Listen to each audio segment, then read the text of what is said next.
sammuu namaa fakkaate si waliin dubbachuu fi si gargaaruu kan danda'udha. Fakkeenyaaf kitaaba kee irratti barreeffamni tokko si tulfaate siif galuu tajaajilu. Barreeffama sana iskaan gooteetti kennite baay'ee salphaa godhee siif ibsuu danda'a. Akkasumas essee yookaan barreeffama dheeraa hojjechuuf yoo rakkatte yaada jalqabaa yookaan outlaayinii akkasiif kennu gaafachuu dandeessa. Garuu copy paste qofa gochuu qofa osoo hin taane akka itti barattuuf itti fayyadamuu qabda. Iccitii namni baay'een hin beekne akkaataa itti gaafatanidha. Fakkeenyaaf waa seera Niwutoon naa barreessi jechuu mannaa ani barataa kutaa 10 fi seera Niwutoon sadaffaa jireenya guyyaa guyyaa keessatti naaf ibsi yoo jetteen haala baay'ee namatti toluun yookaan immoo baay'ee salphaa godhee siif ibsuu danda'a. Gaaffii qoromsaa akka barbaadetti gaafachuu dandeessaa wajjin dubbachuu dandeessaa jechuudha. Dabalataan bara 2026 kana keessa barreeffama qofa osoo hin taane sagalee keetiin waliin dubbachuu dandeessa.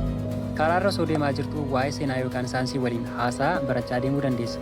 Kun taa'im manaajimentii keetiif baay'ee barbaachisaadha. ChatGPT'n qabxii kee ol kaasuuf baay'ee humna guddaa qaba garuu barumsa qofa osoo hin taane jireenya barumsaa kee gurmeessuun baay'ee barbaachisaadha. Appilikeeshinii sadaffaa keessatti waliin ilaalla.